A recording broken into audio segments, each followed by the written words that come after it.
On the night of November 15th, 1966, two young couples were driving past an abandoned World War II munitions plant near Point Pleasant, West Virginia, when something stepped out of the darkness that would change their lives forever. Roger Scarberry and Steve Mallette, along with their wives Linda and Mary, described a creature standing nearly 7 feet tall with enormous wings folded against its back, and two glowing, hypnotic red eyes that seemed to pierce straight through the car. They floored the accelerator, hitting speeds over 100 miles per hour on Route 62, but the creature followed them, its wings barely moving as it kept pace overhead. When they reached the Mason County Courthouse, they were trembling, pale, and barely coherent. Deputy Millard Halstead took one look at their faces and knew, whatever they had seen, they believed it completely. This was not the last sighting. It was only the beginning of 13 months of terror that would end in catastrophic death. The story might have died as a local curiosity, but Point Pleasant wasn't done.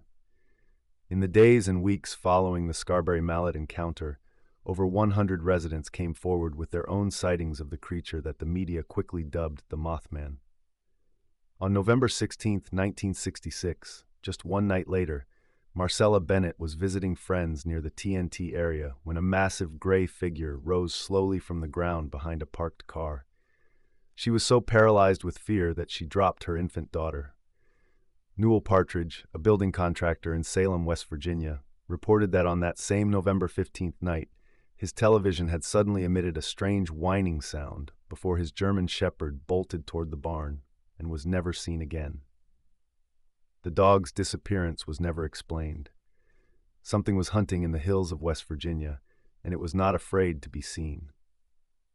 The epicenter of the sightings was a place the locals called the TNT Area, a sprawling network of abandoned concrete bunkers and tunnels built during World War II to store munitions for the McClintock Wildlife Management Area.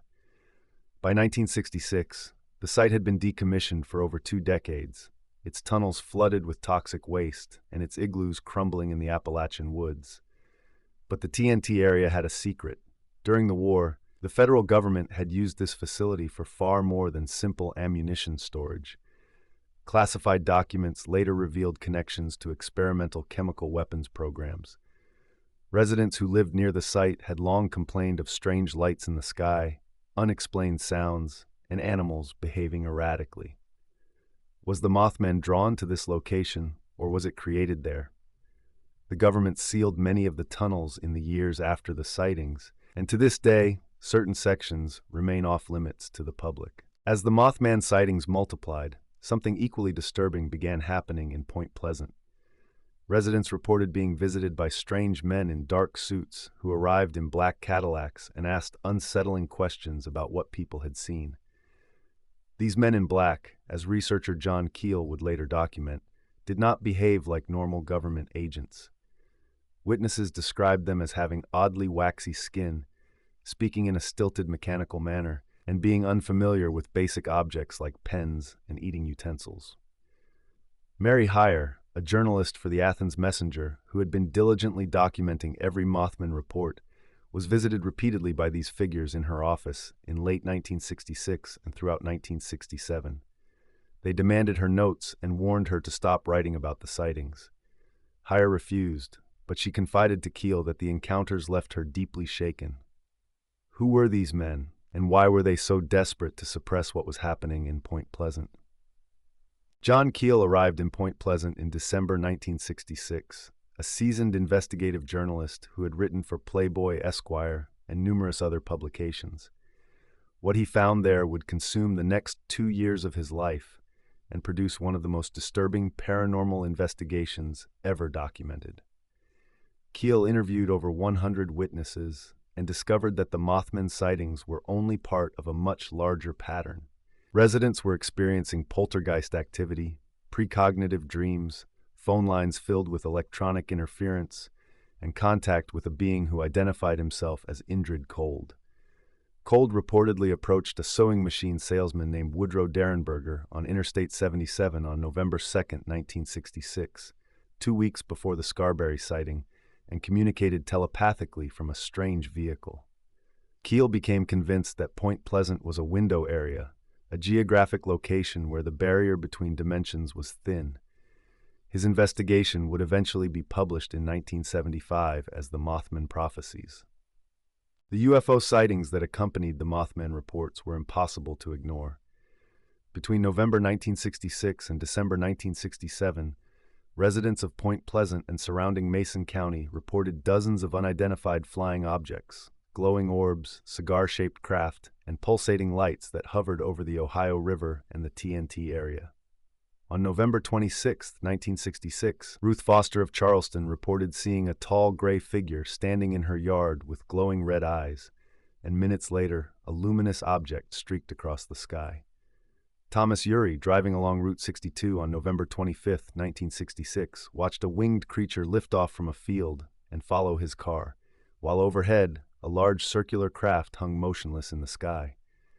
The Air Force's Project Blue Book had no explanation. Local police logs from Mason County documented 17 separate UFO reports in a single month. Were the Mothman and the UFOs connected, or were they both symptoms of something far stranger happening in this remote corner of Appalachia? Then came December 15, 1967, the day everything changed forever. At 4:58 p.m. during rush hour, the Silver Bridge connecting Point Pleasant to Gallipolis, Ohio, collapsed without warning, plunging 46 people into the frigid waters of the Ohio River. The 1,750-foot I-bar suspension bridge, built in 1928, simply disintegrated in under 60 seconds. Cars tumbled into the river like toys. Bodies were recovered for weeks. The official investigation by the National Transportation Safety Board concluded that a single I-bar in the suspension chain had developed a microscopic stress corrosion crack, a flaw invisible to routine inspection. But the people of Point Pleasant knew the truth ran deeper. For 13 months, the Mothman had appeared, and then, precisely when the bridge fell, the sightings stopped completely. Not a single credible Mothman report emerged from Point Pleasant after December 15, 1967. The creature had vanished, taking 46 souls with it. The coincidence was too precise to ignore, and investigators began asking uncomfortable questions. John Keel had documented that multiple Mothman witnesses reported experiencing precognitive visions of a bridge disaster in the weeks before December 15th. A woman Keel identified only as Connie Carpenter, who had one of the earliest and closest Mothman encounters on November 27, 1966, later described receiving psychic impressions of Christmas presents floating in dark water. Another witness claimed the Mothman had appeared on the bridge itself in the days before the collapse. Mary Heyer, the Athens Messenger journalist, told Keel she had been having recurring nightmares about people drowning in the Ohio River since November 1967, a full month before the disaster. Were these witnesses receiving warnings? The official narrative dismissed all psychic claims, but Keel argued that the pattern was too consistent to be coincidence. Something had tried to warn Point Pleasant, and no one listened. Skeptics have offered numerous explanations for the Mothman, and the most prominent came from Dr. Robert L. Smith, a wildlife biologist at West Virginia University. In 1966, Smith proposed that witnesses had simply misidentified a large sandhill crane or a barred owl, birds native to the region with wingspans exceeding 6 feet. He noted that sandhill cranes have reddish patches around their eyes that could appear to glow in headlights. The explanation satisfied the press, but it infuriated the witnesses. Roger Scarberry stated flatly that he had hunted his entire life and knew the difference between a bird and a 7-foot creature that chased his car at 100 miles per hour. Other researchers pointed to the toxic chemical contamination of the TNT area, suggesting that exposure to industrial pollutants might have caused mass hallucinations. But this theory couldn't explain the physical evidence. Car engines stalling, dogs refusing to enter certain areas, and electrical equipment malfunctioning near the sighting zones. There is another theory, one far more disturbing than misidentified birds. Researchers like Andrew Colvin and others have pointed out that the TNT area was not merely an ammunition dump during World War II. Declassified documents reveal that the West Virginia Ordnance Works, the facility's official name, was involved in producing explosive compounds under military secrecy. After the war, the site fell under the purview of agencies with deep ties to experimental weapons programs. In the early 1960s, the CIA's Project MKUltra was actively conducting mind control experiments across dozens of locations in the United States, often in rural communities where oversight was minimal. Could Point Pleasant have been a testing ground? Residents near the TNT area reported symptoms consistent with psychotronic weapon exposure: headaches, disorientation, visual disturbances, and intense paranoia. The Mothman in this reading was not a creature at all, but a collective hallucination engineered by a government program that used the community as unwitting test subjects. But here is what the official story cannot explain, and what haunts investigators to this day. In March 2001, a structural engineering report on the Silver Bridge collapse was quietly reclassified. The original 1968 NTSB report attributed the disaster to a single manufacturing defect in I-bar number 330, a 2-cent flaw that killed 46 people. Yet independent metallurgist Dr. Paul Engel, who reviewed the available data in 1985, noted that the stress corrosion pattern was inconsistent with normal fatigue failure. The crack, he argued, appeared to have propagated far too rapidly, as if the metal had been subjected to extreme electromagnetic stress. John Keel had documented massive electromagnetic anomalies in Point Pleasant throughout 1967, compass needles spinning, televisions receiving transmissions on dead channels, and car batteries draining spontaneously near the TNT area. If an unknown electromagnetic force was present in Point Pleasant, could it have weakened the bridge's critical infrastructure? The Mothman may not have been a harbinger of disaster. It may have been a symptom of the same force that caused it. More than 57 years have passed since the Mothman vanished from Point Pleasant, and the questions have only multiplied. Mary Hyre, the journalist who documented more Mothman reports than anyone, died of unknown causes on February 15, 1970, at just 54 years old, barely 2 years after the events. Her extensive files and notes were never recovered. The Mothman statue now stands in downtown Point Pleasant, a 12-foot stainless steel monument erected in 2003, and each September the town hosts the Mothman Festival, drawing thousands. But beneath the tourist economy lies an unhealed wound. Families of the 46 Silver Bridge victims never received a full explanation. The TNT area remains partially sealed, and Mothman sightings have continued worldwide.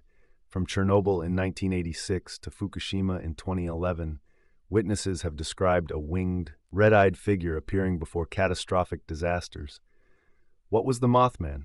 A creature, a warning, a weapon, or a window into something our world was never meant to see? The people of Point Pleasant paid the price for that question, and the answer still hasn't come. For 13 months, something stalked Point Pleasant, and then 46 people died.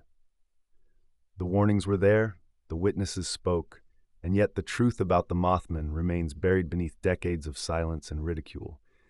If this investigation opened your eyes, hit that like button and help others find what's been hidden.